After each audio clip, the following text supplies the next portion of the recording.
नमस्कार। परम एकेडमी में आप सभी का स्वागत है। और आज हम लेके आए हैं आपके लिए जीके जीएस का रामबाण। देखिए, जीके जीएस अपने आप में एक बहुत बड़ा सिलेबस है और अगर आप एक साथ जीके जीएस पढ़ने बैठोगे तो वो आपसे कवर नहीं हो पाएगा। इसके लिए हमने बनाई है एक बेहतरीन पीडीएफ। इस पीडीएफ के द्वारा आप जितना भी हो सके ज्यादा से ज्यादा सब्जेक्ट को कवर कर पाओगे टॉपिक वाइज। इस पीडीएफ के पीछे बनाने का मकसद सिर्फ यही है कि आप ज्यादा से ज्यादा टॉपिक्स को कवर करो सब्जेक्ट वाइज, क्योंकि अगर आप एक सब्जेक्ट को लेके बैठते हो तो वह सब्जेक्ट आपका बहुत लंबा हो सकता है। और ऐसा तो है नहीं कि एग्जाम्स में आपके एक ही सब्जेक्ट आएगा। सब्जेक्ट हमें सारे करने हैं और कैसे करने हैं चलिए हम बताएंगे इस पीडीएफ के द्वारा।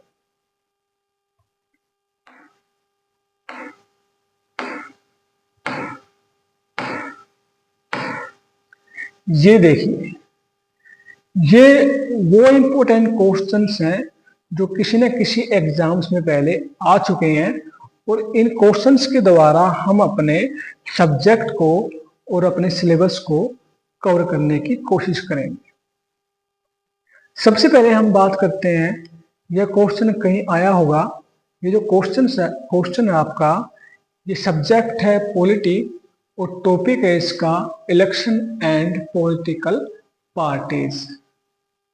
इसमें पूछा गया है कि एक राष्ट्रीय दल किसे कहा जाता है, मतलब कि एक राष्ट्रीय दल बनने की क्या क्या प्रक्रिया या क्या क्या रिक्वायरमेंट होती हैं।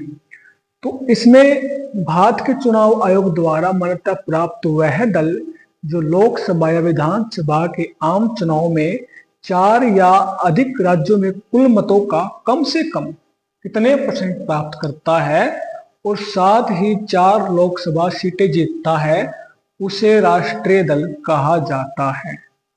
जो इसका आंसर है वो है आंसर डी, 6%। जब कोई दल कुल मतों का कम से कम 6% प्राप्त करता है और साथ ही 4 लोकसभा सीटें जीतता है, उसे राष्ट्रीय दल कहा जाता है। इसके बारे में ये जो क्वेश्चन है मैंने पहले ही बता दिया। सब्जेक्ट पॉलिटी और टॉपिक है इलेक्शन एंड पॉलिटिकल पार्टीज। तो चलिए आगे करते हैं। इसके बारे में आप पढ़ भी सकते हो।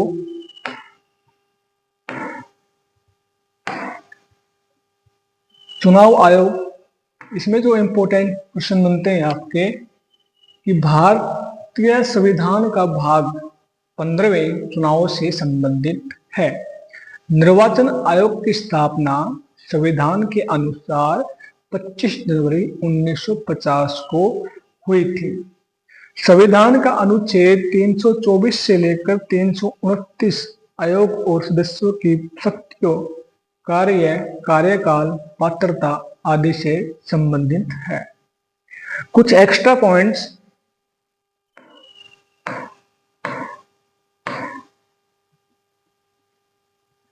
कुछ एक्स्ट्रा इंपोर्टेंट पॉइंट्स जो आपके एग्जाम व्यू से बहुत ज्यादा इंपॉर्टेंट हैं।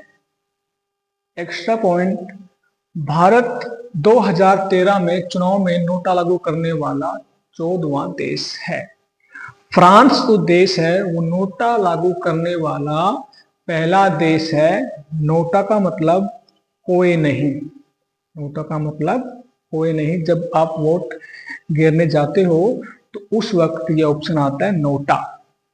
बांग्लादेश 2008 में नोटा लागू करने वाला पहला एशियाई देश बन गया।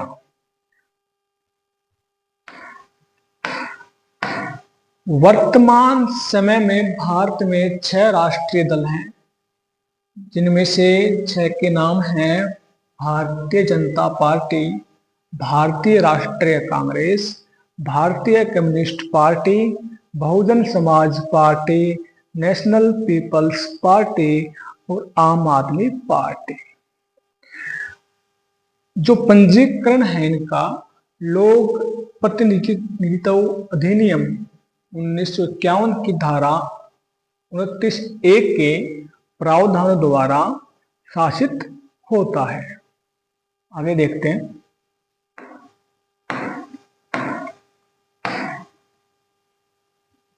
कौन सा संगीत युगल बनारस घराने की ख्याल गायन परंपरा का हिस्सा है? टॉपिक है स्टैटिक जीके और जो क्वेश्चन है आपका सब्जेक्ट है स्टैटिक जीके और जो क्वेश्चन है आपका टॉपिक का नाम है आर्ट एंड कल्चर। तो आर्ट एंड कल्चर्स में जो भी जितने भी नाम हैं युगल बनारस घराने, जितने भी घराने हैं वो सभी आपके लिए इम्पोर्टेंट हैं। तो चलिए देखते हैं इसका जो आंसर है, कौन सा युगल बनारस घराने की ख्याल गायन परंपरा का हिस्सा है? तो इसका ऑप्शन ए राजन और साजन मिश्रा। इसके बारे में और कुछ पढ़ते हैं।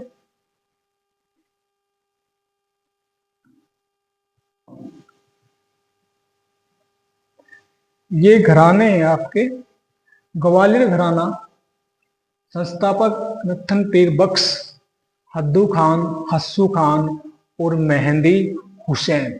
दिल्ली घराना, इस घराने की स्थापना उस्ताद सिद्दार खान ने की थी। किराना घराना, इस घराने के संस्थापक अब्दुल करीम खान और अब्दुल वाहिद खान है। आगरा घराना, इस घराने के संस्थापक हाजी सुजान खान माने जाते हैं। पटियाला घराना, इस घराने के संस्थापक बड़े फतेह अली खान और अली बख्श हैं। बनारस घराना जानकी प्रसाद और सुखदेव महाराज को इस घराने का संस्थापक माना जाता है। लखनऊ घराना, इस घराने के संस्थापक ईश्वरी प्रसाद माने जाते हैं। जयपुर घराना, इस घराने के संस्थापक भानु जी माने जाते हैं। पंजाब घराना, लाला भवानी दास को इस घराने का संस्थापक माना जाता है।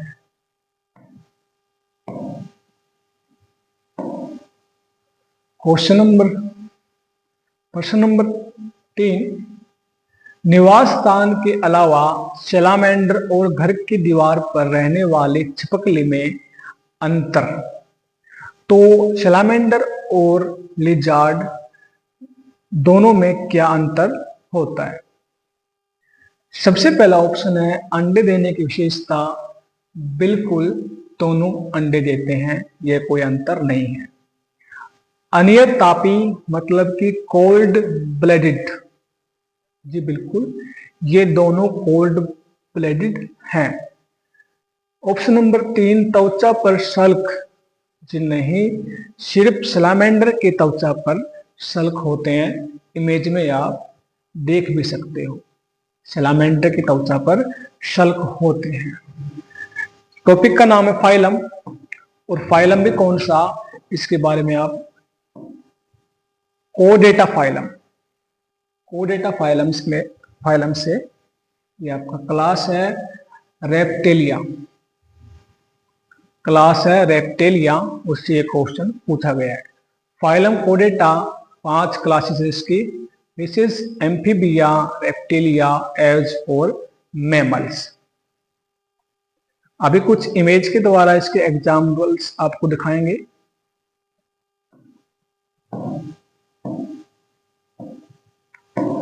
ये कुछ एग्जाम्पल्स हैं, ये कुछ एग्जाम्पल्स हैं आपके कोडेटा फाइलम के।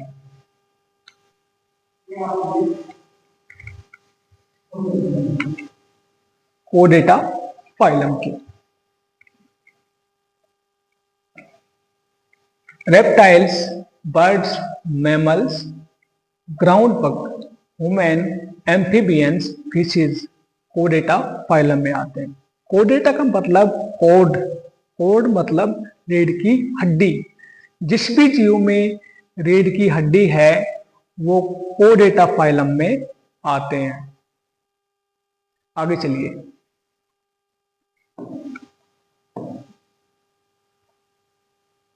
उसके बाद क्वेश्चन नंबर 4 है, which of the following novels is not written by Aravind Adiga. तो हम इसमें जो option number second the English teacher, ये अरविंद अडिग द्वारा लिखी नॉवेल्स नहीं है, ये लिखी गई थी आर के नारायण द्वारा। चलिए इसके बारे में कुछ गहनता से विचार करते हैं।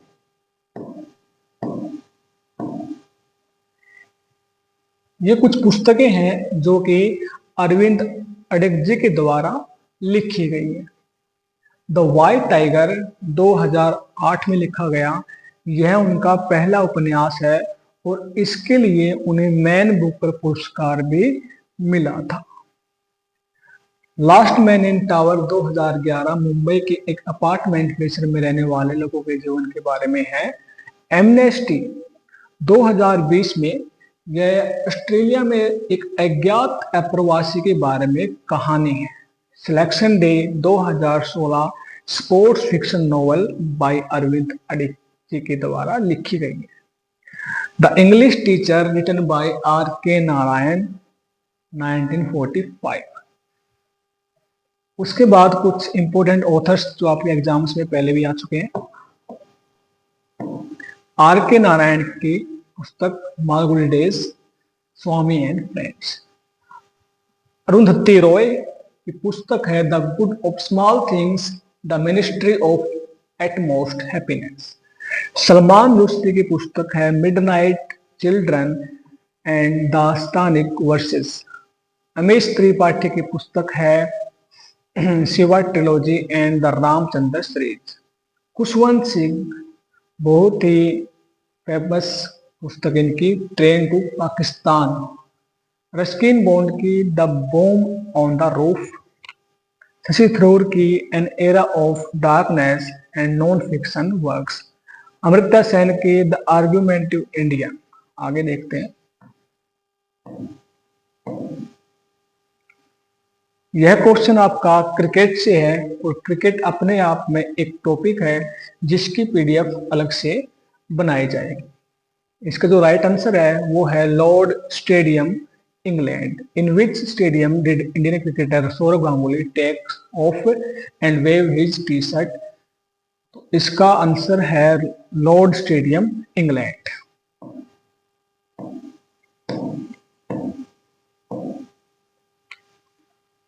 टॉपिक का नाम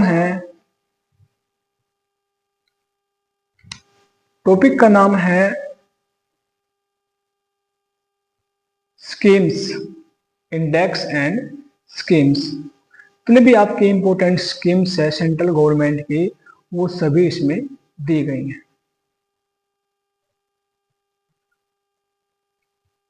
तो the PM Svanidhi schemes 2020 is run by which ministry of the government of India? तो इसका राइट आंसर है ministry of housing and urban affairs.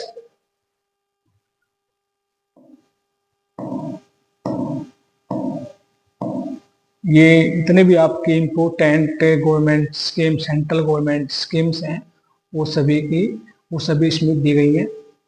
और ये पीडीएफ आपको वीडियो के डिस्क्रिप्शन लिंक में मिल जाएगी। वहां पर आपको इसका लिंक मिलेगा, उस लिंक को आप कॉपी करोगे और कॉपी करने के बाद क्रोम में पेस्ट करके डाउन जब आप सर्च करोगे तो आपकी यह पीडीएफ ओपन हो जाएगी।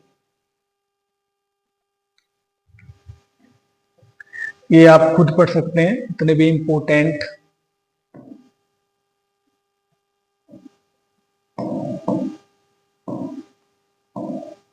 ये जो स्कीम्स हैं एम्प्लॉयमेंट एंड पॉवर्टी,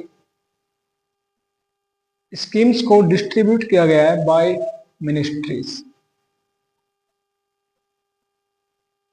ये कुछ स्कीम्स हैं, स्कीम्स के स्पेसिफिक पीडीएफ आपको बाद में प्रोवाइड कराई जाएगी, लेकिन वो इम्पोर्टेंट स्कीम्स हैं जो पहले आपके एग्जाम्स में आ चुके हैं। मोस्ट इंपोर्टेंट स्कीम्स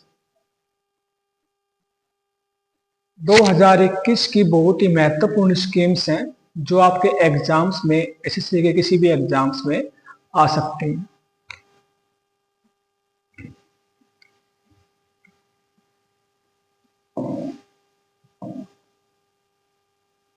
यह जो पीडीएफ है बहुत ही डिटेल से बनाई गई है और बहुत ही एनालाइज करके ये आपकी पीडीएफ तैयार की गई है। जितने भी मोस्ट इंपोर्टेंट प्रीवियस क्वेश्चंस थे वो भी उठाए गए हैं और जितने भी क्वेश्चंस आपके आ सकते हैं एग्जाम ऑफ व्यू से, जितने भी इंपोर्टेंट क्वेश्चन हैं वो भी इसमें डाले गए हैं।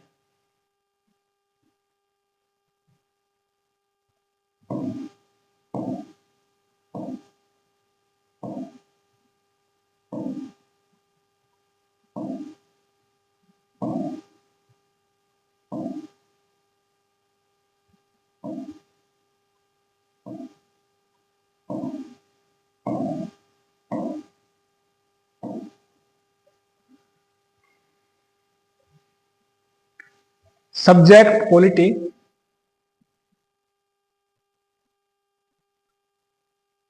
British India.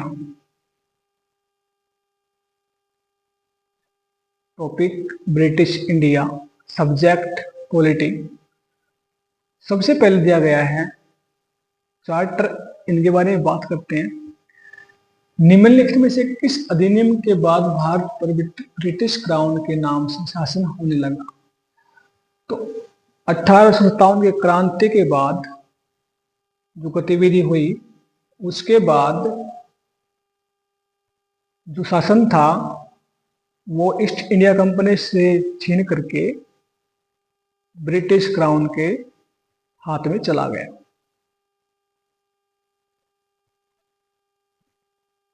तो इसका राइट आंसर है ऑप्शन बी, भारत सरकार अधिनियम 1858। चलिए कुछ महत्वपूर्ण बातें। 1853 का चार्टर अधिनियम ब्रिटिश इंडिया कंपनी के शासन को अनिश्चित काल के लिए बढ़ा दिया गया और कंपनी के शासन को ब्रिटिश क्राउन के न्याय के रूप में जारी रखने की अनुमति दी।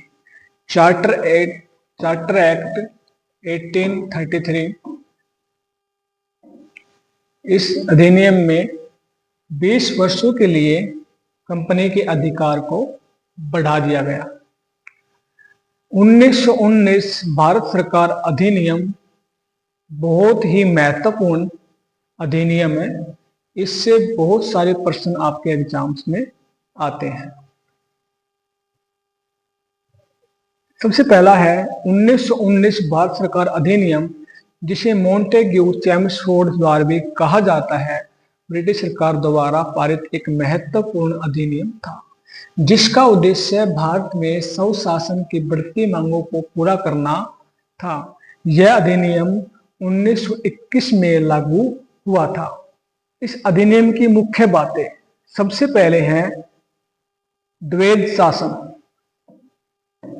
द्वैध शासन, द्वैध शासन की शुरुआत इस अधिनियम के द्वारा की गई। दूसरा, केंद्रीय और प्रांतीय विषयों का वर्गीकरण। अधिनियम ने केंद्रीय और प्रांतीय विषयों को अलग अलग किया। तीसरा है भारतीयों की भागीदारी। लोक सेवा आयोग की स्थापना की गई और उसमें भारतीयों को भी भागीदारी दी गई। सांप्रदायिक प्रतिनिधित्व, उत्तरदायी सरकार की ओर कदम। लोक सेवा आयोग की स्थापना, मोस्ट इंपोर्टेंट, लोक सेवा आयोग की स्थापना 1926 में की गई। साइमन कमीशन, अधिनियम में यह भी प्रावधान था कि 10 वर्षों के बाद सरकार के कामकाज का अध्ययन करने के लिए एक वैधानिक आयोग का गठन किया जाएगा, जिसके परिणाम स्वरूप 1927 में साइमन कमीशन का गठन हुआ। हॉर्नबिल उत्सव प्रतिवर्ष किस राज्य में आयोजित किया जाता है? लोक नृत्य। सब्जेक्ट है स्टैटिक जीके। तो हॉर्नबिल नागालैंड का एक उत्सव है। चलिए इसके बारे में पढ़ते हैं। हॉर्नबिल, नागालैंड के जितने फेस्टिवल्स हैं वो सब इसमें है। नागालैंड का सबसे बड़ा त्योहार है हॉर्नबिल। दिसंबर के पहले हफ्ते में से बनाया जाता है। नागालैंड की 16 जनजातियां संस्कृत कला और परंपराओं को प्रदर्शित करती हैं। लाओलांग मोन्यू, यह कोन्याक जनजाति का एक प्राचीन वसंत उत्सव है। शेकरनीय, यह अंगामी जनजाति का एक प्रमुख त्योहार है। हैगा हैगा, ये जलियांग जनजाति का एक महत्वपूर्ण त्योहार है। सिक्किम के फेस्टिवल्स, लोसुंग या नामसुंग यह सिक्किम का एक नववर्ष है। सागा, यह एक महत्वपूर्ण बौद्ध त्योहार है। बोमचू, यह त्योहार तासे डिंग मठ में मनाया जाता है, जिसमें एक पवित्र जल से भरे बर्तन का उपयोग किया जाता है। ड्रोपका तेसे, यह त्योहार सिक्किम के प्रमुख त्योहारों में से एक है।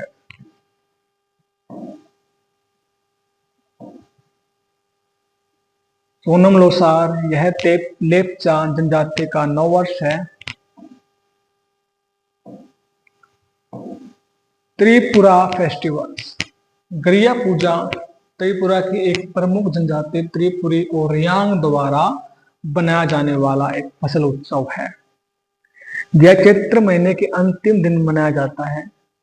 खर्ची पूजा, यह 14 देवी देवताओं का त्योहार है जो त्रिपुरा के शाही परिवार से जुड़ा है। केर पूजा, यह त्योहार खर्ची पूजा के 2 सप्ताह बाद मनाया जाता है। इसकी ट्रिक मैंने बनाई थी, वैसे एक सॉन्ग है, सॉन्ग के माध्यम से इसको याद करेंगे। तेरी गरिया खर्ची कैर दुर्गा महाराज नहीं आया। तेरी गरिया खर्ची कैर दुर्गा महाराज नहीं आया। आवाज अच्छी नहीं है, फिर भी एक ट्रिक के माध्यम से इसको याद कर सकते हैं। तेरी, त्रिपुरा, गरिया, गरिया पूजा, खर्ची, खर्ची पूजा, केर, केर पूजा, दुर्गा, दुर्गा पूजा, महाराज, महाराज उत्सव। इसके बारे में आप पढ़ सकते हैं। Goa festivals, most important festivals. Goa carnival एक प्रसिद्ध उत्सव है जो आनंद, मस्ती और उत्साह का प्रतीक है। बोंडेरम बहुत बार एसएससी के एग्जाम्स में आ चुका है। एग्जाम ऑफ व्यू से मोस्ट इंपोर्टेंट क्वेश्चन। बोंडेरम एक रंगीन त्योहार है जो दीवार द्वीप पर बनाया जाता है, जहां लोग पारंपरिक वेशभूषा पहनते हैं और झांकियों में भाग लेते हैं। Important awards and honours 2024, most important topic, SSC के किसी भी एग्जाम्स में ये क्वेश्चन आ सकते हैं। The Jnanpith award for Hindi literature was given to Vinod Kumar Shukla. The Survekshan award 2024-25, top cleanest city जो आपकी है वो है अहमदाबाद, सेकंड है भोपाल और थर्ड है लखनऊ। जो क्लीनेस्ट स्टेट है वो है उत्तर प्रदेश। स्वच्छ सर्वेक्षण, this is the world largest urban cleanness survey conducted by the Ministry of Housing and Urban Affairs.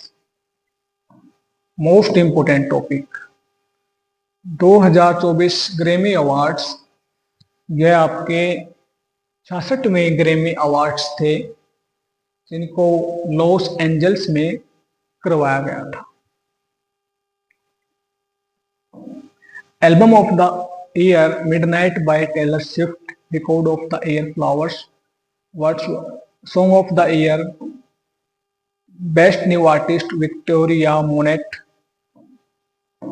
और ये हॉकी के अवार्ड्स जो कि आपके 2024 में हुई थी और मार्च 2025 में अवार्ड्स दिए गए थे। Indian hockey,